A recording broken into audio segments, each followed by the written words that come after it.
Shall we begin? Hi guys, this is Martin from Automobilista.eu. I'm here with Momo.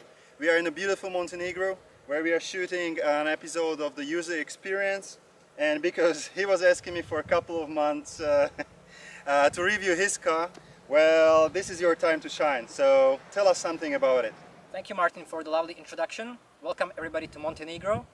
This is my Volvo V40 Cross Country in an Ocean Race edition, and I've had this car for about a year and a half, and I did roughly 25,000 miles. It seems like you have a quite fair enough experience with this car, so tell us the pros and cons about it. Well, first of all, I really like the quality of the materials and the build.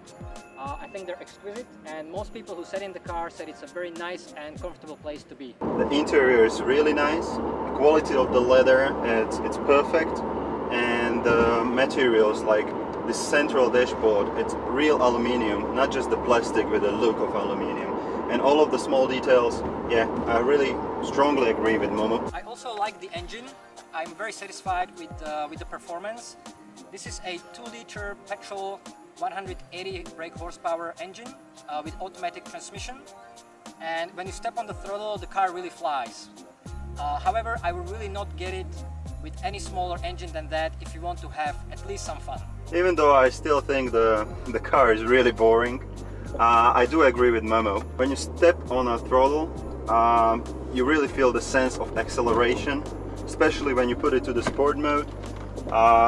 As Momo said, the car flies and becomes really sensitive to the gas pedal. Now, the fuel consumption.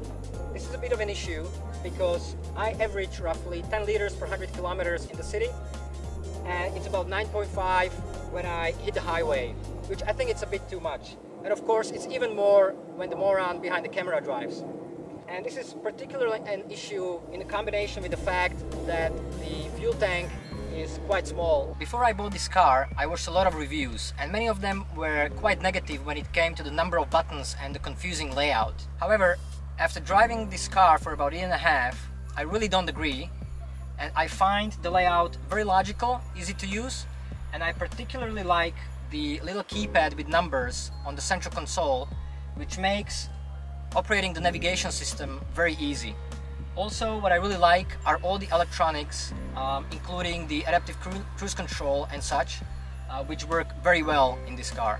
I can see why the reviews being a little bit negative, because when you first sit into the car, the controls buttons and the interface can be a little bit confusing. But once Momo has explained me the logic behind, then it gets really easy to use and intuitive. However, you cannot be complete idiot in order to drive this car.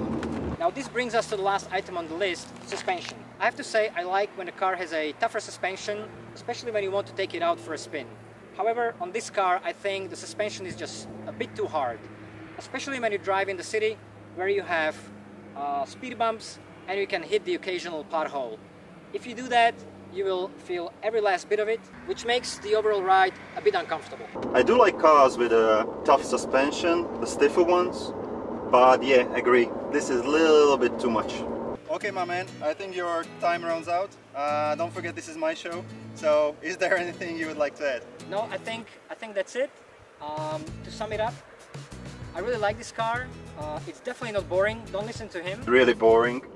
It can be fun to drive, but keep in mind that this car is mostly for 2 people, where occasionally you drive 4. You think you can fit 4 people like me to this car? No, I said 4 people, not a bunch of elephants. Come on, man, get in the car. I didn't mean it like that. Shall we begin?